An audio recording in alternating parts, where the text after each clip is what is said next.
Good morning, Denise Dryden here. I'm doing my weekly Sunday morning videos, and as a coach and an educator and sort of an observer of our culture, it's important to put together concepts and then play with them for 10-15 minutes. So today we're going to play with, what do you do with lies, right? Lies. And it's sort of like, oh, a little bit hard here to hear, right? So I guess the first place to start is that I'm sitting out here in nature, and it makes sense to me that nature doesn't lie. It tells us exactly what's going on. It tells us what its relationship is at all times. So how do we mimic nature and go to our natural state, right?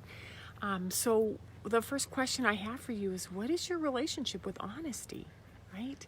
With the truth? Because sometimes it makes us uncomfortable. Sometimes we feel like singled out, like, this means I have to do something.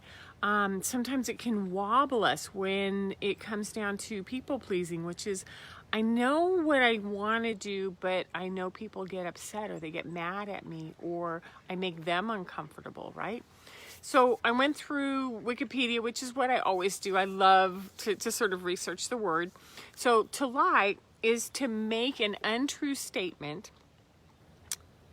with the intent to deceive. So it's false, it's misleading, it's trying to put an impression, right? It's deliberate, it's an intentional untruth. And so I had a little fun with it because I was looking around like, how many different kinds of lies are there? So I went to Wikipedia, and all kinds of lies, like the brazen, bold-faced lie, like you absolutely know that is not true, and you're just going to say it. The big lie, the big lie to trick on all different levels. The bluff, the cover-up, the defamation, which is, I want to make sure that you are ruined because I don't like what you're saying. Deflection, nope, not me, not me. It's somebody else. It's over there, right? Disinformation, which is where you purposely put out information that is misleading. I see that a lot in teenagers, like the teacher, they have stories about the teacher or the class or the school, and the parents are like, what is that? Half-truths. Sort of, in every lie there's a little bit of truth, or there's something that it's pushing against, right? The lies that we tell children, or that sort of, everyday layperson, which is like, I don't have time to explain this to you, or I don't want to, so I'm going to make something up like Santa Claus and help you out, right?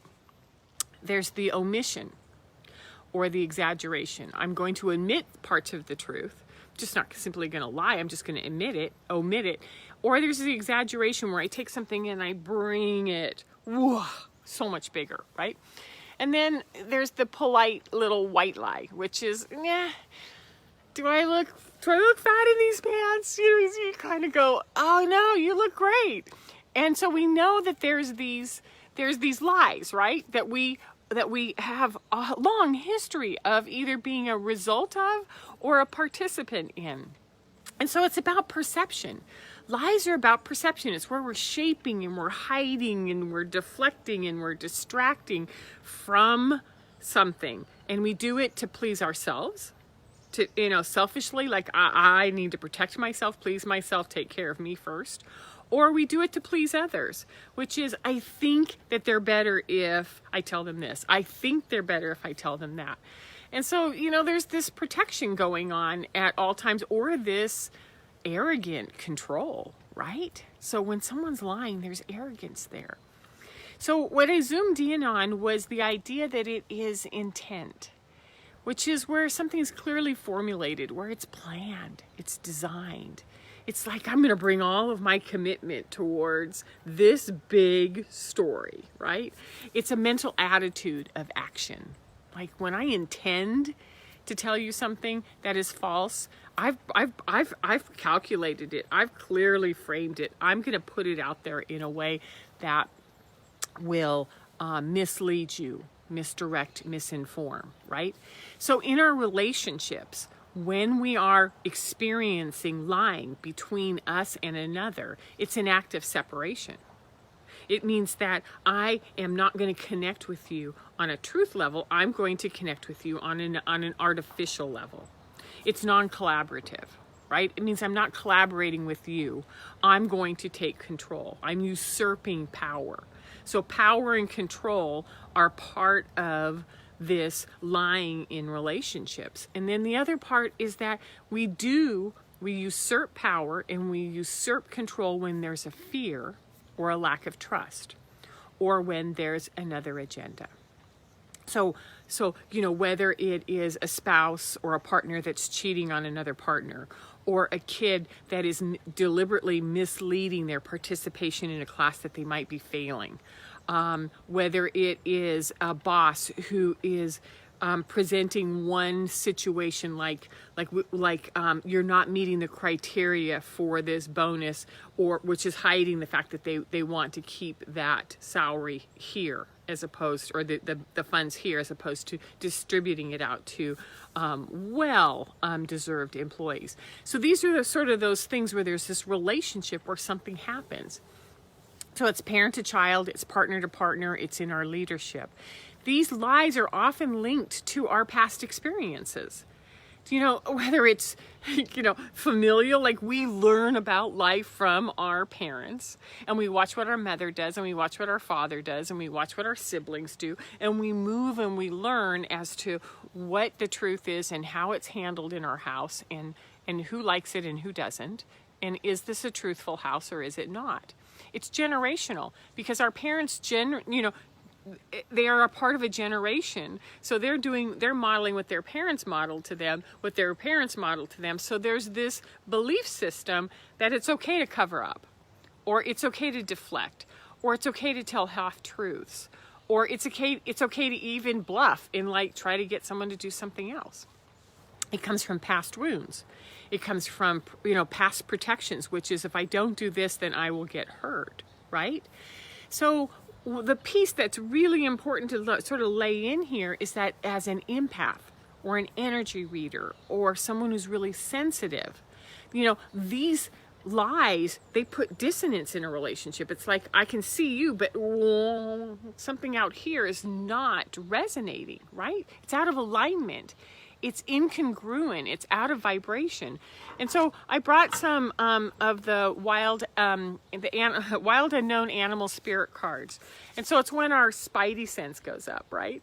And the web starts to wobble. It is also sort of the bee who knows what that bigger vibration is and how to access it. Definitely the sonar of the whale. The whale can feel everything in the ocean, right?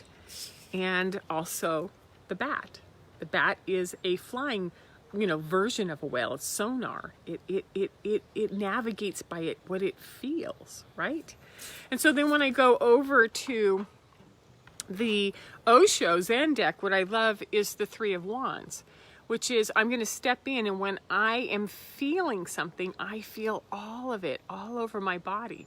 And so what we're looking at is that for those of us who know what resonance feels like, who knows what truth feels like in our body, there's this thing where something comes up and someone says something, especially someone we love or trust, we're married to, what am I feeling? So we want to go through some questions, like, what am I feeling? What is that? Where do you think that's coming from? Where am I feeling it? Oh, this is my heart. I can tell that there's something up. Who is associated with this feeling? Well, it happens when I'm talking to him about his business traveling plans, right? Or why he didn't, why he didn't show up at the soccer game, right? There's all these little things where and then which time periods, which part of the calendar. And so you become sort of a little bit of an observer and an investigator, but not in a good way, because you're checking out what's going on with your body. Why is it feeling this way? I have some notes, so it's easier for me to stay on task, right? So what happens is we feel it in our body, and then we know. So I went to the Rebel, and what happens is when we feel something, when we feel it, we know it. We absolutely know it in our body, right? What am I feeling? Where is it coming from? Ask these deep questions. Who is it associated with? Which parts of my body are responding? What is the calendar? And so you start to put the pieces together and trust yourself, right? And then you listen. You listen to your truth, for the truth. You know, these are powerful oracle cards that are all here to sort of guide us, right? Oracle, and there's one tarot. So, you know, we go into this problem-solving mode, which is, you know, like, oh, okay, I'm raising a child that thinks it's okay to create dissonance and lie to me. I'm in a partnership with this person who feels like they can just slam past me with a lie that affects my body. And, oh no, this has broken some trust here. I'm friends with someone who can lie to me and lie to her husband and lie to her workmates and lie and lie and lie. And it's like, why is she doing that? Or I'm working for a company that I notice some of the documents aren't lining up and some of the data is buried and some of it's put out there. So what do you do when you become the problem solver? And you're like, some of this is personal and some of it, most of it is not personal. This is something that that person is doing to try to shift, control, manipulate, or that organization is trying to shift, control, and manipulate. So how do you know the difference? Okay, so you can call it out, but then sometimes when you call it out, it blows up. It might, you know, put some drama into the situation, and it's like, I just don't have time for this today because it's going to take 2 hours to deal with the deflection and especially with a teen, right? The blow up, the silent treatment for a day and a half because you called them out on their homework, right? It rocks the boat. It takes some time to recalibrate after this. And any decision that you make when you come up and call out that lie means you have to make a decision. What am I going to do about that? Am I going to follow myself or am I going to acquiesce to the lie? So I have 5 tips for you today because I always do tips on here. The first is feel your way through it, man. Let your body guide you. Open up those observation skills, the spidey sense. Collect data, feelings, noticing what you're noticing, putting things in place. And notice that your mind wants to jump to, it wants to jump to these places of reaction, but your body is absorbing it. Your heart is absorbing it and collecting information this is resonant, this is not. Number 2, trust yourself, your heart. You can even touch your heart, put your hand right on your chest, take some deep breaths, regulate your breathing because you want to get out of reaction and you want to, you know, when you're breathing too fast, you're not collecting data very well. So you slow it all down so that you can collect it better. You get steady until you're balanced and clear, okay? Number 3, you hold a really firm, hard-ass boundary, which is, this is what it feels like to me. I'm going to take some time to decide like how I feel about this interaction because I know my spidey sense is up and something's not right here. And I don't want to go into accusation with you right now, so I'm going to take some time. I'm not sure how I feel, right? But time and space will give me some clarity. And you can even say, something feels off, like there's an edge that doesn't belong here, and I'm not sure what it is. So the boundary is like, you're not going to lie, manipulate, distract me, right? Number 4, to clarify. Well, is there a reason why I'm feeling all this swirling dissonance in my body right now? Because something that you're talking about doesn't make sense. Or even to clarify for yourself, something doesn't make sense. I'm swirling, right? I'm noticing that there's this fuzzy, unclear intention going on with you, and I'm not sure why you're doing that right now. Okay, so clarify. Just go right after it. Say exactly what it is. What is it that you want me to do? Or what is it that you think I will do, right? Like, what is it you think I'm going to do when you tell me this? So you just put out the clarity. And so then you pass it over to them, which is, you just gave me some information. I noticed that it doesn't feel right in my body. So I'm going to hand it back to you and say, I wonder why it doesn't feel right now. Okay? And number 5, to be clear, strong, calm, caring, compassionate. because you have to trust yourself first, and you have to say, this is what I'm experiencing. I feel the pressure. I feel the dissonance of this lie, and I know that this is an important relationship to me, so I want to go and explore this a little bit further, but I need to be caring. I need to be compassionate and not threaten, or, because there's a reason why they're lying. Because sometimes it is personal. They're lying because they're afraid of your anger. They're afraid of your drama. They're afraid of their other parent. They're afraid of their boss. They're afraid of their teacher, And so we want to be compassionate and find out what the lies are about and how deep this person is really hiding when they're telling us lies, or how deep their agenda goes. Because sometimes the lying is innocent, as in a child trying to struggle through a class.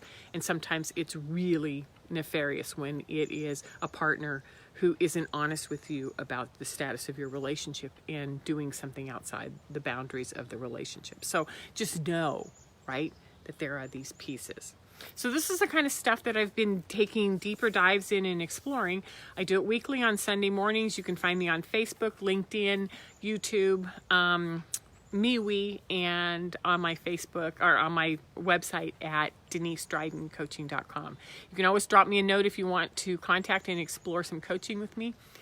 I'm always available. Have a great Sunday, and I will see you next week. Take care. Bye-bye.